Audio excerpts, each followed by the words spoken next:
Start Your Dungeons is now sponsored by Level Up Games, the largest and best board game, role playing, miniature games, collectible card game, hobby, and nerd store in Georgia. With a wide variety of events and product lines, Level Up Games is sure to have the product for every gamer you know. With 3 convenient locations in Duluth, Johns Creek, and Athens, there's bound to be a store near you. Plus, they ship anywhere in the U.S. from their online shop at levelupgamesatl.com. Thanks for sponsoring the channel, Level Up Games, and check out their event calendar and online store at the link in the description.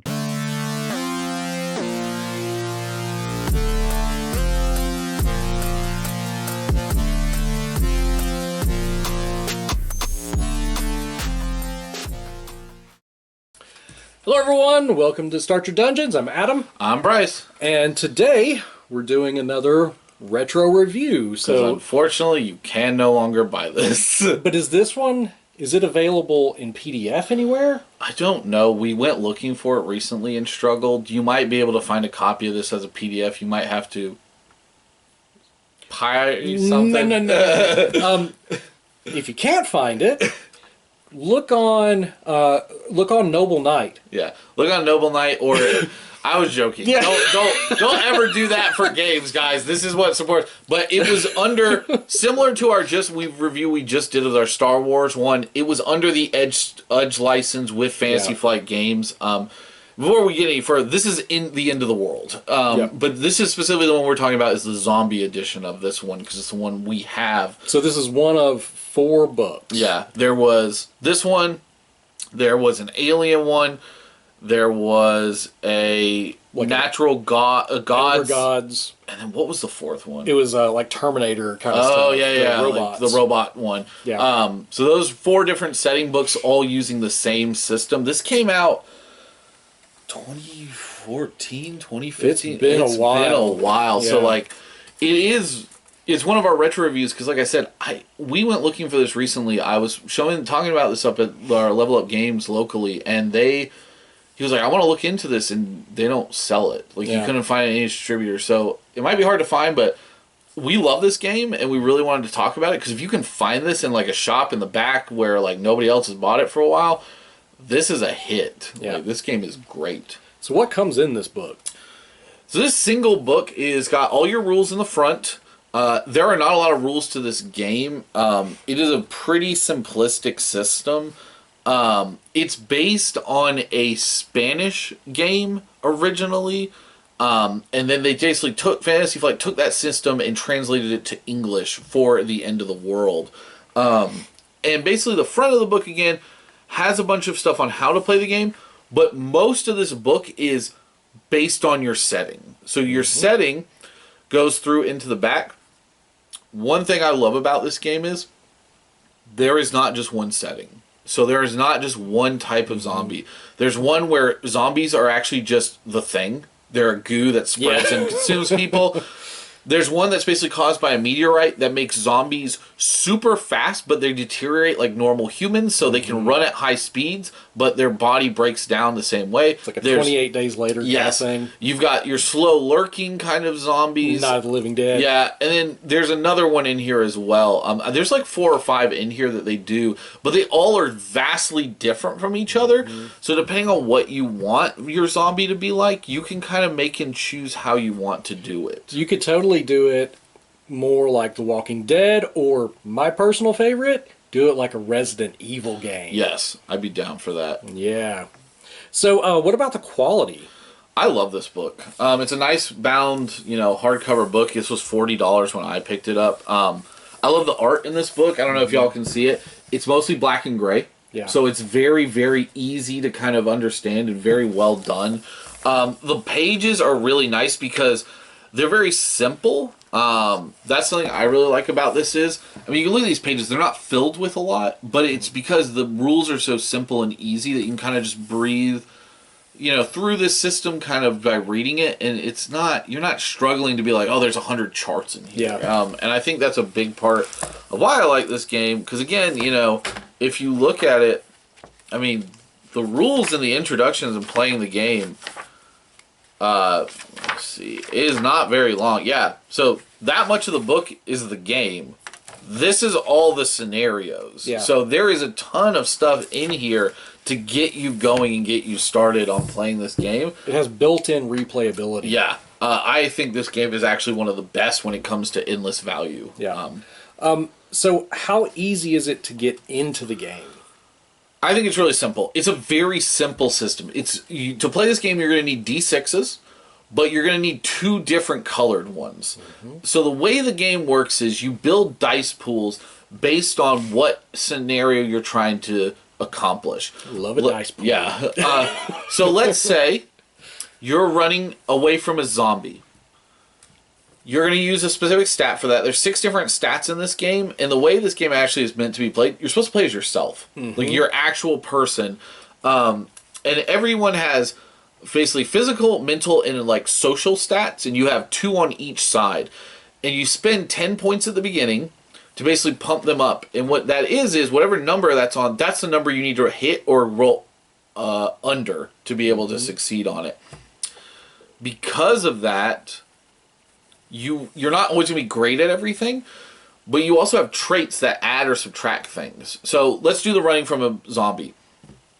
I might say, okay, I've got a dice pool. I've got 1 dice always. You always have 1 dice. Mm-hmm. Then I'm going to add another dice because one of my traits is in high school I was a long distance sprinter. So that's 2. But the GM goes, okay, it's dark. Here's a negative die. It's also raining. It's another negative die. And then you roll to see what happens. Any negative and positive dice that are the same value are removed, and you look at the overall pool left. So you can have where you succeed, but have negatives still happen to you. Could be something like, hey, I did run away from that zombie in the rain, but I tripped for a second and I scraped my knee. So I've taken a little bit. And you add and subtract these traits while you play the game based on how things happen during the game. So you can get better at some things, but you also get worse. You might lose an arm, and that's a negative for you. But it might be something like, okay, well, I gained a positive because people trust me maybe more because, they feel like I'm not as big of a threat. Mm-hmm. There's a lot of different ways this system kind of works in terms of, like, narratively doing it. But for a dice pool D6 system, it does really, really well. And it feel like this is one of the earlier ones that I can think of that was D6 dice pooling, at least back when it came out, comparatively to a lot of other games that I was looking at. Yeah. So let's talk about the overall rule set. So what are the things that we like about the system? The system is so simple that it's hard to dislike a whole lot because it's very fast. It's very fast. It's very simple. You're rolling to make things happen. You're saying, oh, I have this trait or I have this item, adding bone, whatever. It plays very quick and fast, and I feel like you're not looking to roll a lot in this game as well. You really rolling only when there's a stressful, like high stress situation. I will say that depending on what type of villain you choose, like scenario, if you choose like post-pandemic sort of everybody's dead and there's no zombies even, or there are just a few, or you have the super fast like 28 Days Later ones, or more of a Walking Dead style of zombie, that can kind of change how you want to run it. What is nice is I think that you will not struggle to come up with ideas for what you want to do because holy cow, is there so much media for zombies. Like, you want to run a game based on Dead Island, the video game?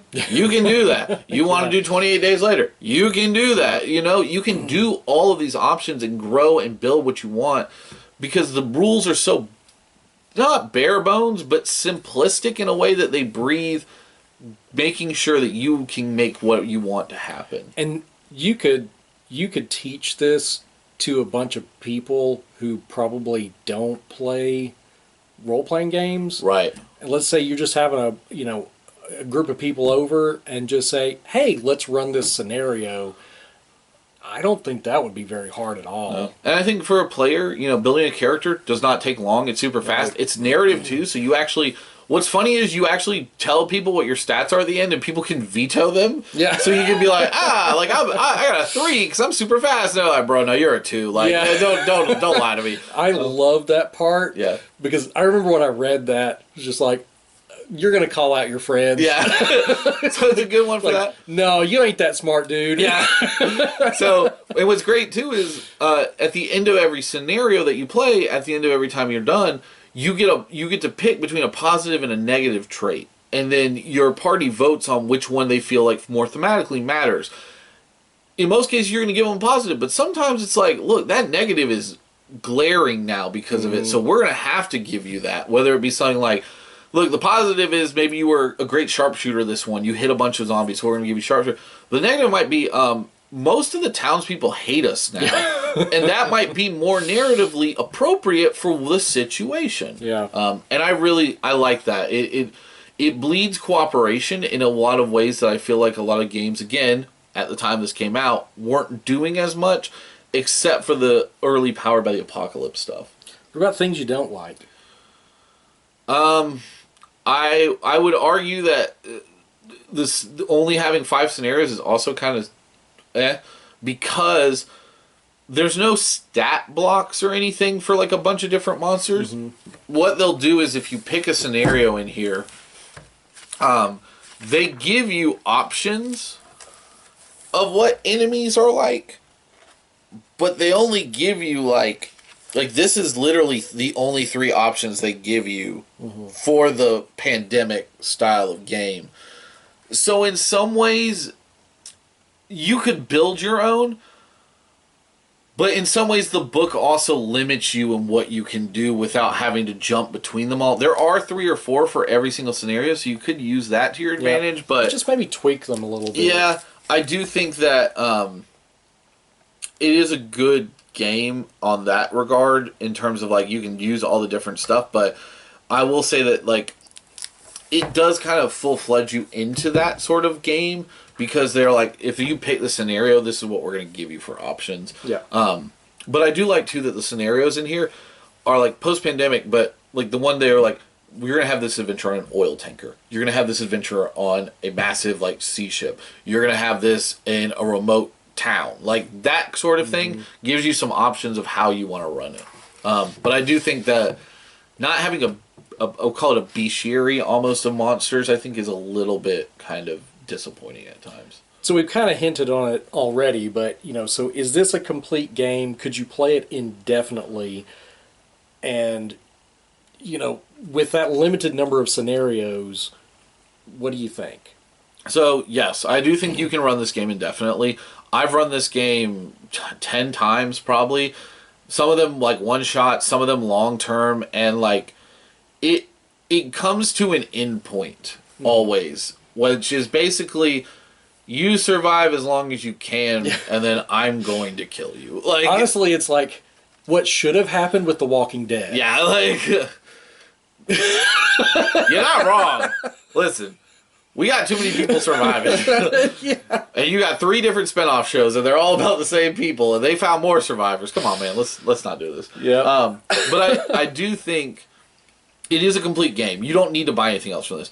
If you would like to buy the other books, if you can find them, those are also really cool to have some different options for. If you have that different sort of flavor of game, if you're like, I'm not really into zombies, but aliens sound cool. Or the Gods and Mythos one is really cool. Yeah. I don't know how you survive that because you're basically like, hey, and then along came Zeus, and he just lightning bolts everything and then looks over your land. Like, I think you're at that point, you're just like, let's see how far we can go. And I feel like this game does that. You could run long term with this. I don't think you want to. I think you want to make this game get to a point to where you go, we're done. This is where we're getting to, and we don't need to really continue. I think in most of my games, I've killed every single player by the end of it. Especially the ooze. The ooze thing is like impossible to kill. And they actually went. I made them go. They drove to Mall of Georgia, and they got stuck in the movie theater. So they were inside a movie theater trying to survive this thing. No, it was nuts. So. Who is this book for? Is this for new players, for seasoned players? What do you think? I think it is for new players and seasoned. I think, again, we talk a lot about narrative games because that's the type of games that we like on this channel. This is another narrative game. If you want to play a narrative game that's not about shooting monsters, it is less about killing zombies as it is surviving. And I think that's a really cool thing. for this book to kind of sit in its market, in that it just really is like, you're going to die. This is horrible. Let's see how far you can make it. Yeah. But you do, as a new player, the dice pool system makes sense. I mean, let's be honest, you're playing Yahtzee. Like, you really are just playing Yahtzee. Like, that's kind of the easy way to do it. Yeah. Actually, I'm wrong about how stats work. Stats they go up, but you take your stats down. So they don't. You start at 6 or 5, and you want to go down because you want to be able on a 2-up to succeed. That's what. My apologies. We're not cutting the beginning, but we will definitely. Well, I hope you watched all this video. Yeah. Don't skip. Yeah. So, like, if you had it to do all over again, would you try this as a player? Would you try this as a DM? Yes. I think if you are looking to play a zombie game that is more about the horrific parts of survival, if you like that sort of style, I think this game is for you. I mean, I like playing in it. I think I've played in it once. I've been the game master more than anything else for this game, and I enjoy it because I enjoy kind of the options that are available. What about you? I think have you? I've played it. I don't know. I have not run it. Okay, I couldn't remember if you had or not. So, I want to run it because I think it would be a lot of fun. As a player, it really scratches that itch for doing survival horror because I love zombie horror movies. I like the video games and the TV shows and things like that. I think it does a great job of doing that and adding a human element to it. And because you are the character in the story, it's pretty great. Now, one of the things that I will say is that it's sometimes games like that can get overwhelming because the doom and gloom, if you're used to playing a game that you're the hero, especially if you play 5th edition D&D, where it doesn't take long for you to become really powerful. This is not that kind of game. This is also not, in my opinion, a Call of Cthulhu game. Right. Where it's like the horrors are so bad you're never going to escape them. It's right. like the horrors are human things like, do you give a mother and child some food or do you leave them out to die because of zombies? Like, that is a thing that happens in here that is more in line with what's going on, and I think that humanism can make this game a little bit difficult. Yeah. It's definitely a Red X sort of drawing a line game. Yeah, you might need to keep the X cards handy.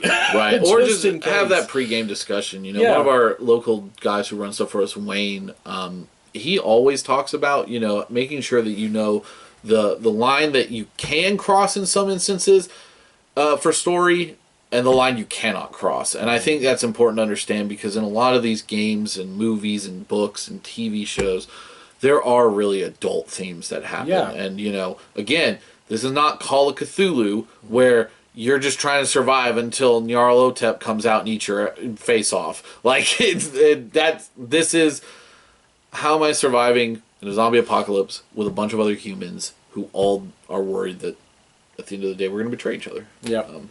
So are you happy you bought this? Yeah, I definitely am. This came out when I was working at a game store, and I was like, I think I really need to pick this up. I think it looks really cool. I kept watching reviews on it, and I was like, screw it, I need to pick this up. We'll add another question in here because, again, this is not in print. Right. So what is a game that you think that people could pick up now that has a very similar vibe to this? Because I have a few. So I would say, you could do Call of Cthulhu because Call of Cthulhu actually does have zombies and some of the monsters like this. There is the Zombie Side game that's out there, the role-playing game, but that's a little too run and gun, I feel. Yeah, I've not played it. I know the theme. I know that it is more the cartoony kind of zombie stuff. But I think that's, for me, those are the two options that I would probably do. I have two, and they're both made by the same company. I'm going to shout out, it just released The Walking Dead role-playing game. I totally forgot. Yeah, so that just came out recently. It is another one of their, I believe, Year Zero system games. So if you are interested in that Walking Dead universe, you can go ahead and grab it. Is it Modifius or?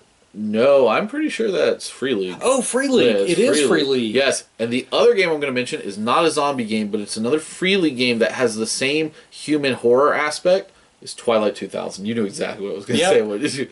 Totally forgot. Yeah, Twilight 2000, alternate World War III. We've played it once with our buddy Rob, who helps us on the channel here, and he definitely, I could feel that same sort of vibe. Of I would totally. If you had someone who's ex-military, who knows their stuff, Twilight 2000 would be really good for something like this. Yeah, it would be, and I bet you could put zombies and things in there like quite easily. Those are my two that I can think of that are like really good, that are based around not just like zombie murder kind of, like they're very much the human horror kind of side of it. Yeah. So if you are interested in any of those games we did mention, you can go to Level Up Games Atlanta's link down at the bottom and pick them up.